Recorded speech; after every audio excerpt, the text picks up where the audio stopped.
Your prefrontal cortex doesn't shut down during detachment, it hyperactivates to override limbic panic. You're confusing biological regulation for apathy, and that exact mistake is quietly draining your potential.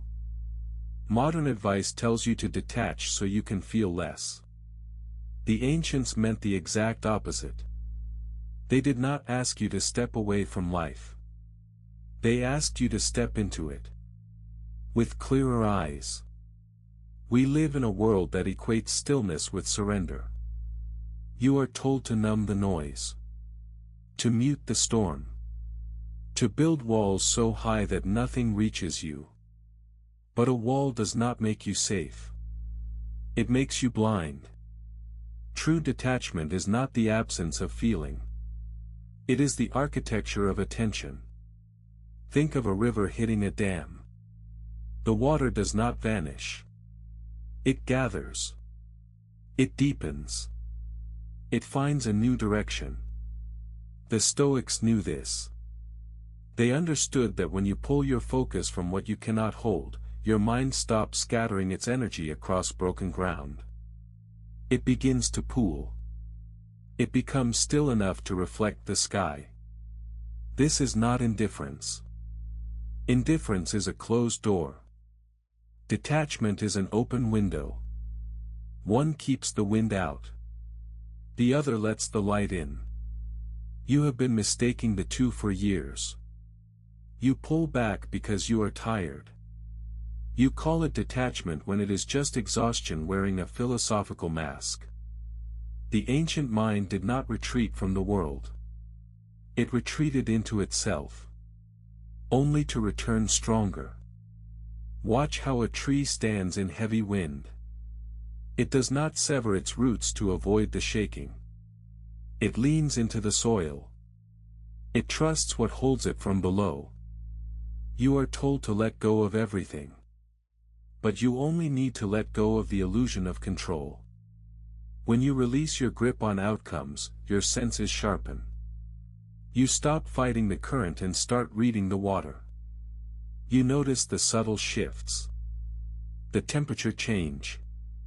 The sound before the rain. This is where clarity lives. Not in numbness. In presence. You might feel a pull to resist this idea. Your mind wants a quick exit. A shortcut to peace. It asks you to close your eyes and pretend the fire does not burn. But fire teaches. It warms. It transforms. Detachment does not ask you to step away from the flame. It asks you to stand close enough to learn its shape. Without burning your hands. Consider the stonemason. He does not hate the rock. He respects its weight. He studies its grain. He strikes with measured force. He does not rage against the stone. He works with it. Until it yields to form. Your life is that stone. Your attention is the hammer. Here is the quiet challenge. You must look at your own resistance. What are you actually trying to escape? Is it the noise? Or is it the truth that you have been running from? The modern world sells you comfort. It tells you to disconnect so you can survive. The ancients asked you to observe so you could live. Survival is a low ceiling. Observation is a wide floor. When you stop trying to control the storm, you finally see its structure. You will feel the difference immediately. The heavy weight in your chest will lighten. Not because the pressure is gone. But because you are no longer bracing against it. You are letting it pass through you. Like wind through a canyon. This is the pivot. The exact moment you stop confusing stillness with surrender. You realize detachment is an act of profound engagement. You do not care less. You care with precision. You direct your energy like a lens. You focus the light. Watch how a lighthouse beam cuts through fog. It does not shout at the sea. It does not fight the dark. It simply stands. And shines. And guides. That is your mind when it is properly anchored. Not withdrawn. Illuminated. You have spent years trying to mute the world. But the world does not need to be muted. Your reaction does. When you detach from the need to fix everything, you finally have the space to witness what is. And what is often enough. The ancient teachers did not write from towers of ivory. They wrote from marketplaces. From battlefields. From sickbeds. They knew detachment was not a retreat from suffering. It was a method of meeting it without being consumed by it. You can stand in the rain without drowning. You only need to stop believing you must stop the storm. Look at your hands. They are open or closed. Closed fists tremble. Open palms receive. You have been told to clench tighter. To hold on. To fight. But the river does not fight the valley. It follows it. And reaches the sea. Detachment is the valley. It does not demand you climb. It asks you to flow. To trust the path beneath you. To let gravity do its quiet work. You will notice the shift when it happens. The frantic voice in your head will lower. It will stop rehearsing disasters. It will stop inventing enemies. It will simply watch. And in that watching, you will find a strange kind of power. Not the power of force. The power of alignment. Think of a bridge. It does not stop the water. It spans it. It allows passage without resisting the flow. Your mind becomes that bridge. When you detach, you do not abandon the crossing. You simply stop trying to hold the river still. The mistake is thinking that peace requires emptiness. Peace requires order. You are not emptying yourself. You are organizing your attention. You are placing each thing where it belongs. The noise in the street. The worry in your chest. The silence in the room. All of it has a place. None of it owns you. You might ask how to begin. You do not begin with effort. You begin with release. You drop the rope you have been pulling. You watch it fall.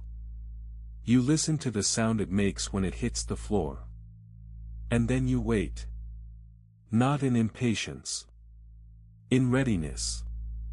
The mind will rebel at first. It will try to grab again. It will invent new tasks. It will whisper that you are doing nothing. But you are doing everything that matters. You are allowing the dust to settle. You are letting the water clear. Clarity never arrives in a hurry.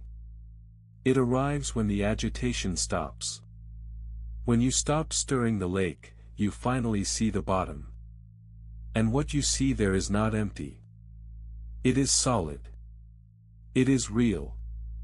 It has been there all along. You are not broken. You are just overstimulated by a world that confuses motion with meaning. Detachment is the antidote. It does not ask you to leave. It asks you to look. Really look. At what is in front of you. Without adding fear to it. Without adding need. The stone does not need you to push it. The river does not need you to pull it. The light does not need you to direct it. You only need to stand where it falls. And let it fall. When you do this, you will not feel less. You will feel exactly what is there. No more. No less. You will stop borrowing trouble from tomorrow. You will stop lending energy to yesterday. You will stand in the present. Fully awake. Fully still. This is not a technique. It is a return.